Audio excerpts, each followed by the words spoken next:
Okay, let's unpack this. If you had to design the ultimate learning environment from scratch, how would you build it?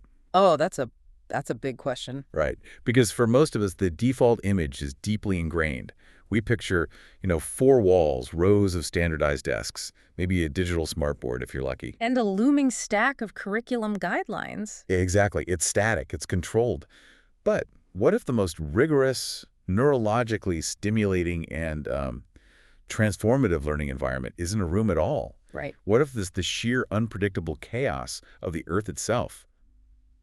Welcome to today's deep dive. We're exploring the profoundly disruptive concept of world schooling. Which is such a massive shift. It is. It's this idea that the planet, in all its shifting landscapes and complex societies, is humanity's oldest and most effective teacher. It really forces a complete teardown of our baseline assumptions about cognition. I mean, we've spent the last century or two conditioned to treat education as a geographical destination. You go to a building. Yeah, you go to a building, you extract the knowledge, and you leave.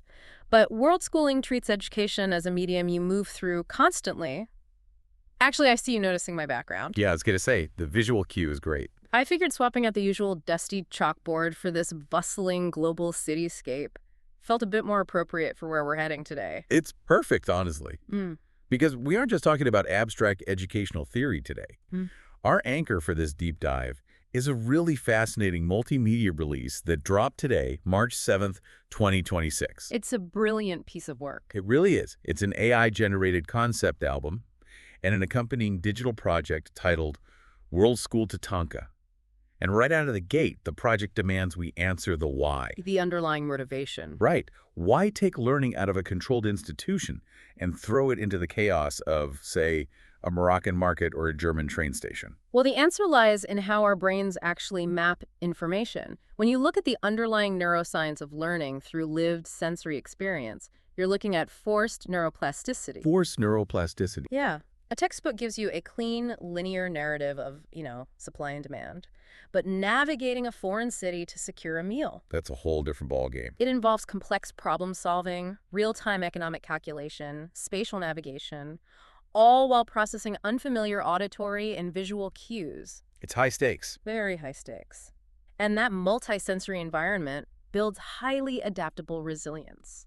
You aren't just memorizing a map of a territory. You are forced to walk the territory, adjusting to every unmapped pothole along the way. Which fundamentally alters what it means to be a student. There's a quote from Francis Bacon featured early in the project's liner notes that frames this beautifully. Oh, the travel quote. Yes, he wrote, "Travel in the younger sort is a part of education. In the elder, a part of experience." It's so fitting. The traditional classroom strips away the messy reality of experience to focus solely on the information. But TATANKA suggests that the messiness is the information. When you have to figure out a local transit system in a language you don't speak, you aren't just taking a ride. You are getting a masterclass in active observation and systems thinking. And that real-time application is what bridges the gap between raw data and actual wisdom. The source material attacks this from a few different philosophical angles. Right. The most immediate is that experiential learning reconnects us with our evolutionary roots. We didn't evolve to learn by sitting still and absorbing lectures. We'd have never survived if we did. Exactly. We evolved to learn by watching, mimicking, and interacting with our immediate environment.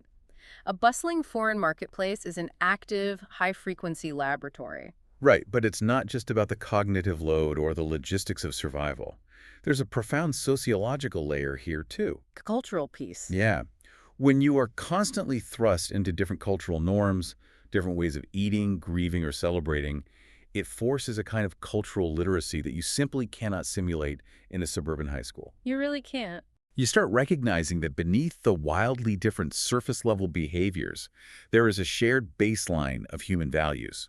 You see the universal importance placed on hospitality, or respect for elders, or community resilience. That is the exact mechanism that generates genuine empathy. Empathy isn't something you can assign as homework. No, read Chapter 4 and be empathetic. Right, it doesn't work. It's a natural byproduct of witnessing those shared universal values in action across wildly different contexts. The abstract concept of humanity suddenly gets fleshed out into an interconnected network of actual people. Which is a massive philosophical shift in the learner. It is. World schooling effectively dissolves the artificial boundary between schooling and life. In our traditional systems, education has a finish line. You cross the stage, you get the piece of paper, and you are supposedly fully baked. The idea that you are ever done learning is such a bizarre modern construct. When the world is the classroom, curiosity replaces the syllabus as the engine of knowledge. And the dialogue between you and your environment never actually stops. So true.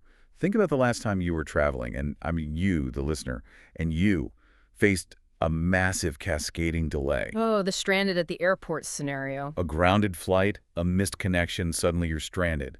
The default reaction is to view that as a failure of the system, a massive hassle. Naturally. But through the lens of world schooling, that delay is actually a pop quiz.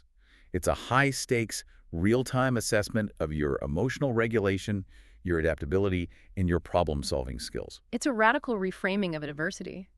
The delay isn't a glitch in your education. It's the curriculum adjusting itself to teach you something you didn't know you needed to learn. That concept of the shifting curriculum is the exact narrative spine of the TATANKA album. It's not just a collection of ambient tracks. It follows a very specific archetypal story. The two characters. Right. We track two main figures, a child called the Young Wanderer and his mother, the Mother of Motion. I love those titles. They're so evocative. The project opens with a vivid audioscape of them leaving their city before dawn. You can almost feel that pale pre-sunrise blue in the sound design. You really can.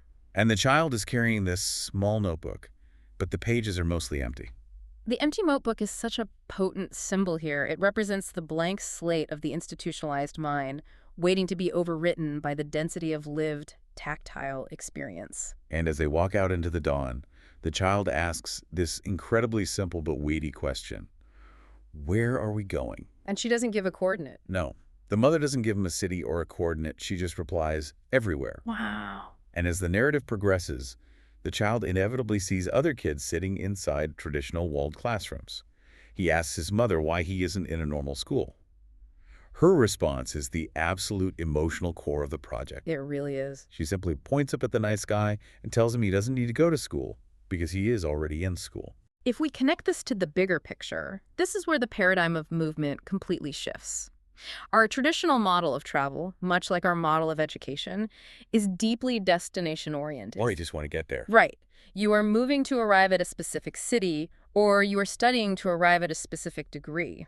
But the Mother of Motion operates on a different axis entirely. How so? She's suggesting that you are not traveling toward a physical destination. You are traveling toward understanding. And understanding functions exactly like the horizon. No matter how far you walk toward it, it consistently recedes, moving just far enough ahead to keep you walking. The learning isn't in the arrival. Exactly. The learning is entirely in the movement. Here's where it gets really interesting, because the album actually simulates that movement for us. It takes the listener on this incredibly rich sonic journey around the globe. The production is astounding. It's this masterful cinematic blend of ambient music, lo-fi textures, indigenous instrumentation, and these deeply layered harmonic soundscapes. And each track functions as a distinct lesson extracted from a specific culture and landscape. It operates as an auditory curriculum, and the sequencing of these tracks is highly intentional. Let's get into the tracks. Let's look at how it introduces the concept of commerce and value with the first major stop, which is set in Morocco. Yes.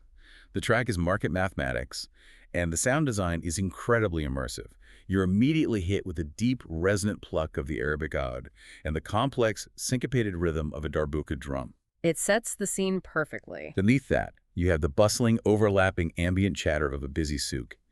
It feels alive, chaotic, and intensely human. And the lesson embedded in that chaos is that numbers, contrary to what we're taught, are not cold, objective things. They're relational. Right. The young wanderer is observing a transaction, the selling of a goat's wool shawl. But it's not a sterile exchange of currency for goods. It's a negotiation built on the language of touch, on reading micro-expressions in the vendor's eyes. It's a social dance. Exactly. The vendor knows the material cost and the labor hours spent weaving, but the transaction requires a relational element. Affection, respect, and humor actually alter the final price. The core lyric or motif introduced here is, laughter weighs more than gold. Laughter weighs more than gold. That is so good. It forces the learner to realize that in a global context, true economic exchange is deeply humanized. profit isn't merely what ends up in your ledger. It's the social capital and human connection forged during the exchange. I love that idea of relational economics. But the album doesn't let you get too comfortable in that warm, human-centric chaos. It immediately rips you out of the Moroccan heat and drops you into the freezing thin air of Nepal. Total shift. The track lessons from the mountain path strips away all that bustling market noise. Suddenly, the auditory space is wide open. You have this solitary, breathy bamboo flute, the sporadic chime of temple bells, and a very sparse Himalayan ambient folk texture. The physical environment becomes the teacher. What's fascinating here is how the landscape imposes its own limitations on the human body, which in turn disciplines the mind. Oh, that's a great way to put it. The lyrics describe the young boy wanting to sprint up the mountain path, fueled by sheer enthusiasm, but the altitude and the incline force his legs to grow heavy. The mountain physically prohibits rushing. It demands respect. It demands a grueling, methodical pace. There's a beautiful moment in the soundscape where the wind seems to carry the lyric. An old tree gently whispers, "No one arrives before their time." That gave me chills when I first heard it. It's a profound realization for a learner conditioned to rush toward the finish line. The mountain teaches humility. It proves that wisdom often accrues painfully slowly, and that the sheer physical act of enduring the journey, focusing purely on the next breath, the next step, is the actual lesson. It's a beautiful auditory representation of patience. But part of what makes TATANKA so brilliant is that it refuses to romanticize world schooling as just wandering through pristine nature or ancient markets. Right, it doesn't ignore the modern world. Exactly. It acknowledges the grinding friction of the modern industrialized world. Which brings us to Mistrained Philosophy, set in Germany. Oh, the genre whiplash here is spectacular. It really is. You go from a serene bamboo flute straight into heavy, relentless 80s minimal German techno. You've got dark analog synths, industrial mechanical textures, and the harsh screech of metal brakes. The compositional choice there is brilliant because it perfectly mirrors the anxiety of modern logistical breakdown. That travel delay scenario we were talking about earlier. Exactly. You're on a platform, the train is gone, the schedule has failed. In a rigid educational or corporate mindset, this is a catastrophic error. But notice what the music does. The beat keeps going. The techno beat doesn't stop. It keeps driving forward with this relentless BPM, insisting that just because the plan failed, time has not stopped. The lesson here is about cognitive reframing. So, finding rhythm in the chaos. Precisely. The core lyric, "Sometimes the detour reveals the true path," is a masterclass in resilience. It teaches the learner that stillness or a forced pause isn't a failure, it's a redirection. A redirection. Surviving the modern world requires a mind steady enough to find a rhythm even when the external structure completely collapses. That adaptability is crucial. And it segues perfectly into how we adapt to other people when the structural tool of language collapses. The universal languages tracks. Yes. There's this incredible pairing of tracks in the middle of the album that explore this. First, we get No Translation Necessary, set in France, and immediately after, The Geography of Kindness, set in Kenya. Night and day, musically. Musically, they couldn't be further apart, but they are arguing the exact same thesis. Exactly. They are demonstrating that the deepest forms of human communication bypass linguistics entirely. In the French track, the soundscape is this incredibly smooth, late-night Parisian ambient jazz. Think brushed snare drums, a warm, slightly muffled electric piano. Very moody. The narrative follows the traveler deeply frustrated, struggling with a language barrier. The lyrics describe his sentences literally breaking beneath his teeth. The cognitive frustration is peaking, but then the conflict resolves not through words, but through a gesture. The glass of water. Someone simply hands him a glass of water. The tempo slows down. The instrumentation breathes. It's a moment of profound, simple empathy that completely sidesteps the lack of a shared dictionary. And then the album pivots sharply to Kenya with the Geography of Kindness. Here, the sonic palette shifts to a warm Swahili ambient groove, driven by the polyrhythms of a kora and a kalimba. It's so expansive. The scenario is similar but scaled up. A stranger arrives in a new environment. But before anyone demands his name, his origin, or his business, he is offered food and water. Hospitality first. Right. The lyric proposes that hospitality is the actual map that guides humanity home. By juxtaposing the Parisian cafe with the Kenyan landscape, the album drives home a vital lesson for the world schooler. Which is? Empathy requires no translation.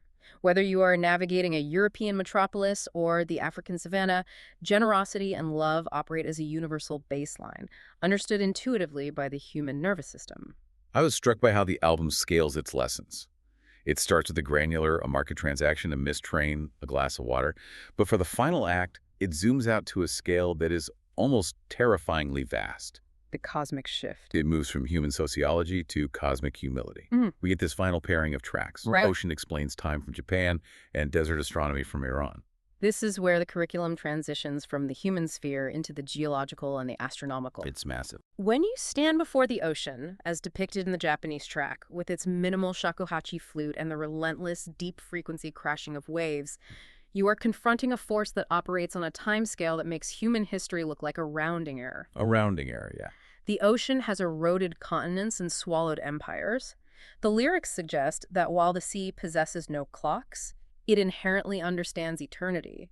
It's a lesson that aggressively shrinks the learner's ego. And desert astronomy does the exact same thing with spatial scale. The instrumentation uses a Persian santur layered over these massive, echoing celestial choir pads. It sounds so vast. The sound design evokes the feeling of standing in the middle of a freezing, pitch-black desert, staring up at the sheer density of the Milky Way. You feel like a microscopic particle caught in a storm of ancient light. The profound sense of smallness. The lyric that absolutely floored me was, "The universe is a book written with light." These environments, the deep ocean, the deep cosmos, they teach the ultimate lesson in letting go of our own outsized self-importance. They force you to locate yourself not just on a map of the Earth, but within the vastness of the universe. It's a really necessary humbling. So what does this all mean? The album closes with the young wanderer reflecting on his empty notebook, which is now full. But he hasn't just memorized random trivia about Moroccan economics or Japanese oceanography. The facts aren't the point. Exactly.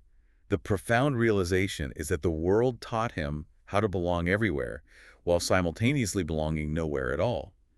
The artificial borders we draw on maps completely blur, and the entire planet simply becomes his living room. It's a masterful synthesis of the world schooling philosophy, but we have to ground this in reality for a second. Right, let's bring it back down. Because this raises an important question for everyone listening right now. Does participating in this curriculum require immense privilege? Do you need to buy a plane ticket to Nepal or Morocco to be a world schooler? That's the immediate pushback people have. Of course.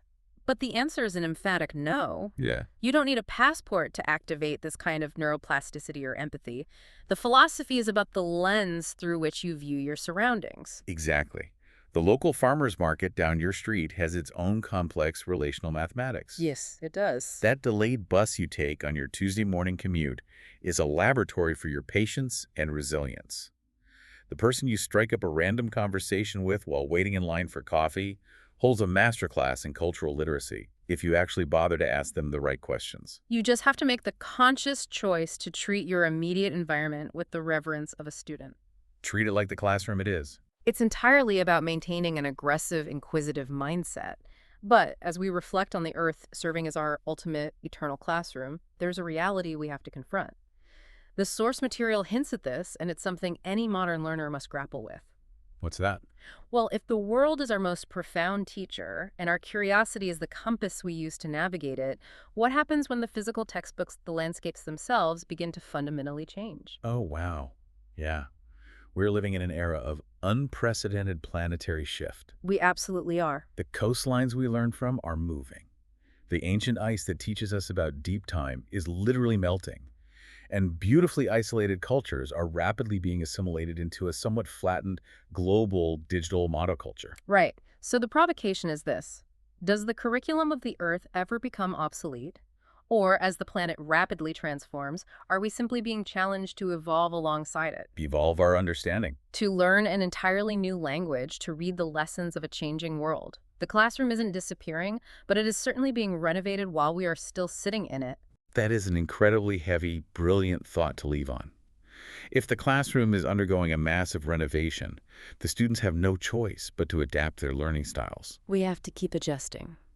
Thank you for joining us on this deep dive into the world schooling philosophy of TATANKA. Take that concept with you today. Look around your own neighborhood, find the hidden curriculum in your daily commute, and whatever you do, keep your internal compass pointed toward wonder.